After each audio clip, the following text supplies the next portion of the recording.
2 Timóteo capítulo 3. Versículo 1, Paulo diz, mas saibam, repitam, saibam, que nos últimos dias, são os dias em que vivemos, certo?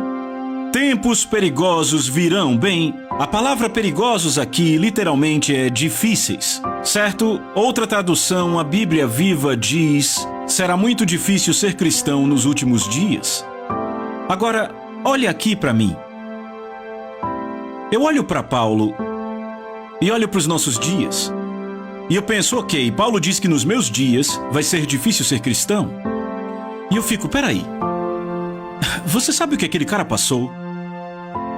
Ei, ele apanhou 3 vezes com uma vara? Sabia que quando se apanhava com vara, isso marcava os ossos das pessoas e isso doía por semanas e semanas? 5 vezes ele foi chicoteado 39 vezes, quer dizer, 40 menos 1, 39 vezes 5 vezes. E para chicotear o amarraram num poste, as costas esticadas na ponta dos dedos, e eles vinham e chicoteavam a carne. 5 vezes diferentes. Ele foi apedrejado, dado como morto. Ele foi perseguido em quase toda a cidade que foi. Esse homem olha para os meus dias e diz que serão difíceis. E eu penso, ok, eu perdi alguma coisa, certo? Eu devo ter deixado passar alguma coisa, não é? E ele vem dizendo, veja, nos últimos dias, tempos difíceis virão. Por quê? E ele diz a razão. Porque os homens serão amantes de si mesmos. Amantes do dinheiro, presunçosos, orgulhosos, blasfemos, desobedientes aos pais, ingratos, ímpios, sem amor, irreconciliáveis, caluniadores, sem domínio próprio, cruéis, traidores, precipitados, soberbos, mais amantes dos prazeres do que amigos de Deus. Estão vendo a lista que ele tem aqui? Agora deixa eu te dizer. A sociedade de Paulo tinha todos esses tipos de pessoas. Sabia que naquela sociedade eles eram amantes do prazer?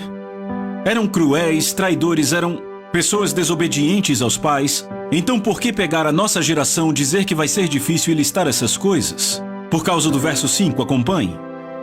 Diz, tendo aparência de piedade, mas negando o seu poder.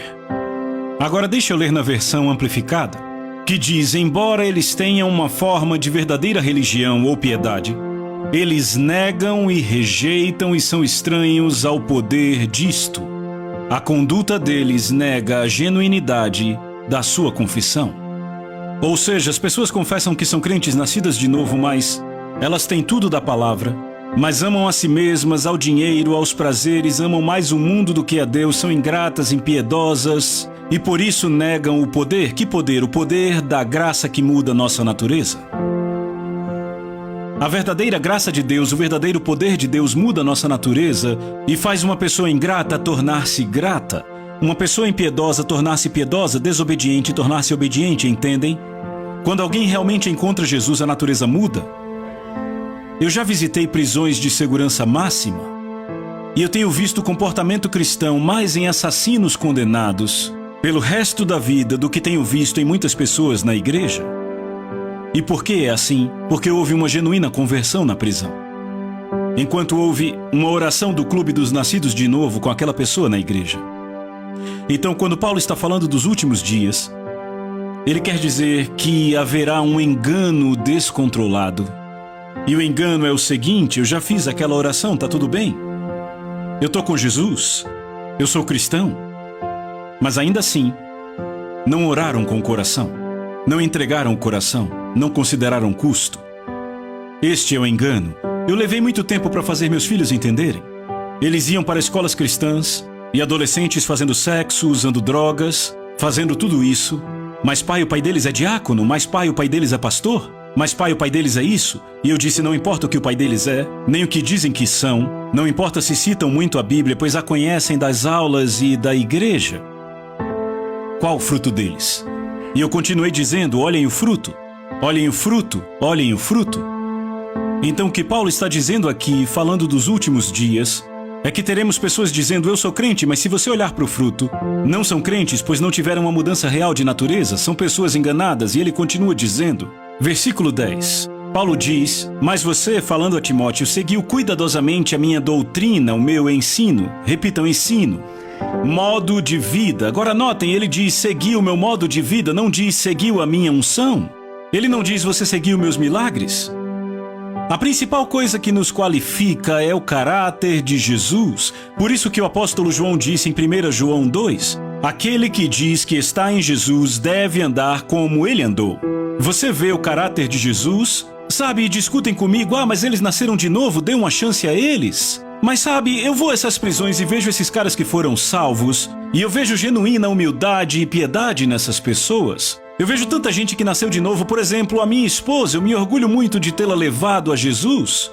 A minha esposa, eu posso mostrar uma foto de uma semana antes dela ser salva, e uma foto de um mês depois de ela ter aceito a Jesus, vocês não a reconheceriam? Houve uma mudança total naquela mulher. Eu não disse para ela parar de beber, e ela era quase alcoólatra, o pai dela é alcoólatra até hoje. Ela tinha uma vida inteira de alcoolismo. Eu não disse pare de beber, ela só parou. Quando ela aceitou a Jesus, o DNA mudou. Eu tenho muitos amigos que dizem, sabe, John, eu era assim, eu falava palavrões como um marinheiro bêbado, mas uma vez que eu fui salvo, tudo isso parou. Eu nem precisei fazer mais esforço, porque o DNA mudou, houve uma mudança do DNA espiritual. Certo, Paulo diz a Timóteo, mas você seguiu cuidadosamente a minha doutrina, modo de vida, meu propósito, fé, longanimidade, amor e perseverança. Minhas perseguições, veja o que ele está usando para se qualificar aqui. Não são milagres ou ministério. O que é? É o fruto do Espírito. Certo? É o caráter de Deus, estão vendo? Perseguições e aflições que ocorreram em Antioquia, Icônio e Listra. Quantas perseguições eu suportei, de todas elas o Senhor me livrou, sim. Todos os que desejam viver piedosamente em Cristo Jesus vão sofrer perseguição. É uma promessa. Eu digo que uma das provas de que você realmente está servindo a Jesus é ser perseguido. Se não estiver sendo perseguido, faça algumas perguntas. Porque Jesus disse quando o mundo te odiar, ele não disse se, ele disse quando o mundo te odiar. Saibam que ele também me odiou. Não é que as pessoas não queiram ficar perto de você, elas queriam ficar perto de Jesus, mas o que o mundo despreza é a quem você segue, a quem você se entrega, em quem você se espelha e como sua vida é vivida. Quando você vive num padrão mais alto, e de repente a sua santidade começa o quê? Começa a condená-los. E aí ele diz no verso 13, mas os homens maus e impostores, e sabemos o que é um homem mau, é um pecador por definição. Mas note que ele diz impostor, o que é um impostor? Alguém sabe o que é um impostor? Um impostor é aquele que assume uma identidade externa que não está de acordo com a sua verdadeira natureza. E esses são os mais perigosos. O impostor é aquele que diz, eu nasci de novo, mas continua vivendo para si mesmo.